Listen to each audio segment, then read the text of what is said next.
Montmagny, un surplus record de 2,15 millions de dollars pour l'année financière 2024. Mobilisation pour la bientraitance, plus de 750 citoyens sensibilisés dans Montmagny-Lillet. Jessie Croteau veut poursuivre son engagement dans le district 2 de Montmagny.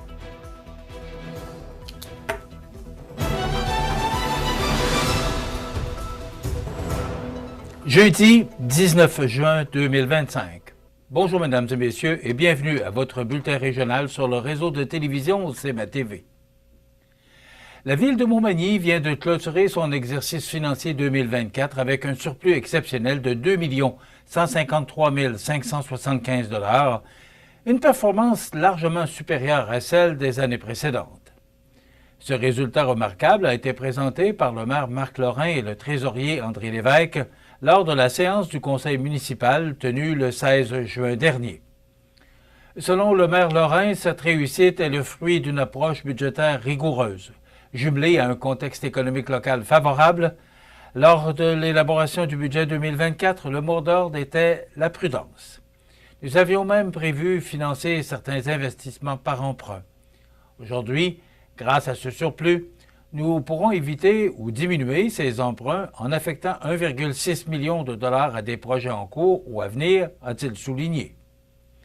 Le surplus provient principalement de 3 facteurs clés, dont une diminution importante des coûts de déneigement, une hausse significative des revenus liés aux droits de mutation immobilière, ainsi qu'une augmentation des revenus d'intérêt sur les placements de la ville. Les revenus totaux ont ainsi dépassé les prévisions de 1,18 million de dollars, soit une hausse de 4,05 % par rapport aux attentes. Les dépenses de fonctionnement, pour leur part, ont été réduites de 656 764 $ par rapport aux prévisions, notamment grâce à des hivers moins rigoureux qui ont permis d'économiser plus de 340 000 $ en frais de déneigement. L'engouement pour les activités du service des loisirs a aussi généré des revenus supplémentaires de plus de 183 000 $. L'année 2024 aura été marquée par plus de 10 millions de dollars en investissement d'immobilisation.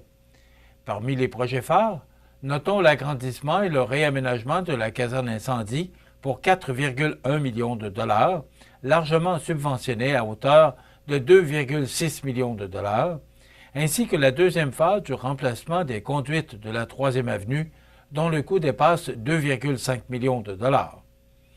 Parmi les autres réalisations, on retrouve le remplacement de la tour de refroidissement de l'Arena au montant de 675 000 $, le réaménagement du parc récréatif, l'achat d'un camion 12 roues et l'aménagement d'îlots de verdure sur le boulevard Taché-Ouest. En matière de finances publiques, la Ville continue de faire preuve de discipline. La dette nette s'établit à 26,9 millions de dollars, représentant 92 % du budget annuel, un ratio en baisse comparé à 93,8 % en 2023. De plus, seulement 13,9 % des dépenses sont consacrées au remboursement de la dette, bien en deçà de la moyenne provinciale de 17,98 %.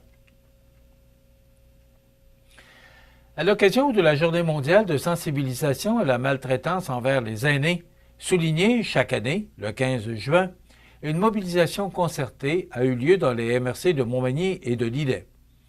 En effet, le Comité des usagers Montmagny-Lillet, en partenariat avec le Centre d'action bénévole et l'Association québécoise des défenses des droits des personnes retraitées et pré-retraitées, l'AQDR, s'est uni pour organiser, pour une 2e année consécutive, une série de kiosques d'information à travers le territoire.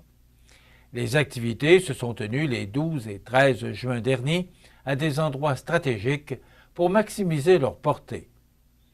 Le comité des usagers était présent à l'hôpital de Montmagny et au IGA de Saint-Jean-Port-Joli le vendredi. Le Centre d'action bénévole a quant à lui tenu des kiosques le jeudi à la coop IGA de Montmagny et celle de Saint-Jean-Port-Joli. La QDR était pour sa part installée au marché de Sainte-Lucie-de-Beauregard. Et ces points de rencontre visaient à rejoindre différents segments de la population afin de sensibiliser un maximum de citoyens. Au total, plus de 750 personnes ont été interpellées par cette démarche. Des rubans mauves, symbole de la Journée mondiale de sensibilisation, ont été distribués et fièrement portés jusqu'au 15 juin. En plus de ces symboles visuels, les citoyens ont pu recevoir un journal régional entièrement consacré à la bientraitance, conçu par le Comité d'activités de sensibilisation Bientraitance Chaudière-Appalaches, ainsi que divers dépliants informatifs. Ces outils visaient à susciter la réflexion, mais aussi à fournir des ressources concrètes. Sur place, les intervenants ont offert une écoute bienveillante aux passants. Plusieurs ont profité de l'occasion pour poser des questions, livrer des témoignages ou encore obtenir du soutien face à des situations préoccupantes. L'objectif était double, soit de dénoncer la maltraitance sous toutes ses formes, mais aussi de promouvoir la bientraitance, c'est-à-dire avoir une approche respectueuse des droits, des préférences et de la dignité des aînés ainsi que des adultes vulnérables. Cette action concertée entre les trois organismes a permis de renforcer le filet social qui protège les personnes âgées dans la région. En misant sur la proximité, l'écoute et la collaboration, les intervenants ont contribué à bâtir une communauté plus sensible, plus humaine et mieux informée sur les enjeux touchant nos aînés.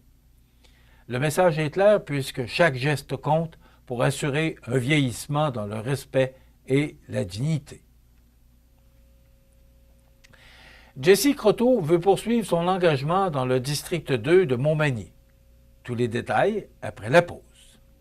Le restaurant Pizzeria Porto Bellissimo, un incontournable à Saint-Jean-Port-Joli. Pizza débordante de garniture, menus variés et abordables. Délicieux desserts avec des produits de grande qualité des gâteries de l'Ami. Porto Bellissimo et les gâteries de l'Ami, route de l'église à Saint-Jean-Port-Joli. Transport ASC Bourgault, une entreprise familiale de transport à Sainte-Félicité, recherche camionneurs de véhicules lourds, longue distance, temps plein. Camion attitré, boni selon l'ancienneté, paye aide d'honneur, 359-3284 ou sur notre page Facebook. Vous regardez CEMA TV, le réseau de l'information sur la Côte-du-Sud. À Montmagny, une figure bien connue de la scène municipale annonce officiellement sa candidature pour les élections municipales de 2025. En effet, Jessie Croteau, résident engagé et conseiller sortant, sollicite un nouveau mandat dans le district 2 avec le souhait de continuer à faire avancer la ville qu'il dit porter profondément dans son cœur. Fort de ses 8 années d'expérience au sein du conseil municipal, Jessie Croteau souhaite poursuivre son travail en mettant de l'avant des valeurs qui lui sont chères, dont le dialogue citoyen, le développement durable, la transparence et l'action concrète. Dans sa déclaration, il insiste « Je ne suis pas là pour faire de la politique. Je suis là pour faire avancer notre ville. » Un message clair qui témoigne de son désir d'être un acteur de changement proche des citoyens. Son approche repose avant tout sur l'écoute et la proximité. Il propose de créer des espaces de dialogue réguliers où les résidents pourront partager leurs préoccupations, soumettre leurs idées et participer activement à la vie démocratique de Montmagny. Le contact humain est au cœur de mon engagement, affirme-t-il. C'est en étant près des gens que l'on construit quelque chose de grand. Sur le plan des priorités, Jessie Croteau met de l'avant 3 grands axes. D'abord, la proximité et l'écoute citoyenne. Pour lui, la démocratie municipale doit se nourrir de la participation active des citoyens et cela passe par des mécanismes concrets pour favoriser les échanges. Ensuite, le développement durable, qu'il souhaite voir au cœur des décisions de la ville.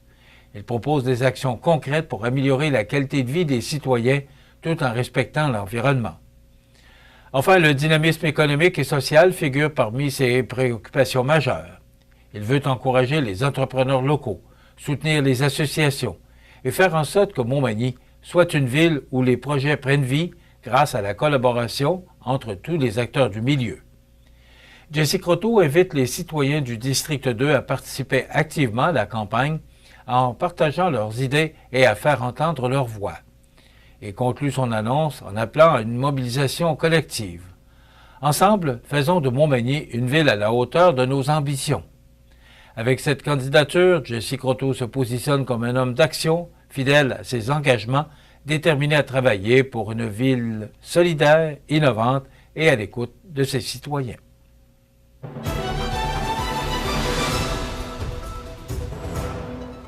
Au sport, l'école secondaire de la rencontre à Saint-Pamphile a franchi un nouveau jalon en matière d'innovation sportive et éducative avec l'inauguration officielle le jeudi 12 juin dernier de son tout nouvel espace golf équipé d'un simulateur virtuel ultramoderne. Ce projet, qui a nécessité un investissement de plus de 85 000 $, vise à enrichir l'offre récréative tant pour les élèves que pour la communauté. Ce nouvel espace a vu le jour grâce à l'appui financier de plusieurs partenaires clés du milieu. La MRC de Lillet a versé une contribution majeure de 50 000 $ provenant du Fonds de soutien aux projets structurants dans le cadre du Fonds Région et Ruralité du ministère des Affaires municipales et de l'Habitation. La Caisse des Jardins du sud de Lillet et des Hautes-Terres s'est également jointe à l'initiative avec un engagement représentant 15 % de la valeur du projet jusqu'à un maximum de 15 000 $. L'unité régionale de loisirs et de sport, pour sa part, a bonifié l'enveloppe avec une aide de 5 000 $. Le centre de service scolaire et l'école elle-même, soutenus par le ministère, ont aussi ajouté une somme de 15 000 $. Concrètement, cet espace golf permettra aux élèves de s'initier ou de se perfectionner dans ce sport, que ce soit durant les cours d'éducation physique, à l'heure du dîner ou à travers des activités parascolaires. L'école entend par ailleurs ouvrir les installations à la population dès l'automne prochain, selon un horaire précis. Autre élément notable, puisque le partenariat avec la coopérative Lillet Sud en forme Gym Action permettra de louer le simulateur à la communauté via un système de réservation représentant une belle façon d'en maximiser l'usage, tout en favorisant les saines habitudes de vie.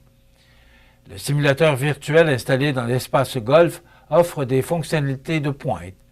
Analyse de l'élan, entraînement personnalisé, immersion réaliste dans des parcours de golf prestigieux du monde entier. Une véritable expérience professionnelle accessible à tous, et ce, localement. Voilà ce qui complète votre bulletin d'actualité de ce jeudi 19 juin. Dans un moment, les prévisions de la météo. Le menu de cette émission du 19 juin, on vous propose dans un instant Harold Bouffard et Nathalie Barré du Centre de la petite enfance Les Câlins d'amour de Cap-Saint-Ignace, les trouvailles d'Audrey qui se retrouvent à nouveau au Cerf du Canton, et on parlera de projet fusion. On aura une entrevue avec les dirigeants des caisses des Hautes-Terres du sud de Lillet et du nord de Lillet. Donc, c'est le menu. Il y aura bien sûr les avis de décès. Donc, je vous souhaite donc une excellente émission en ce jeudi 19 juin.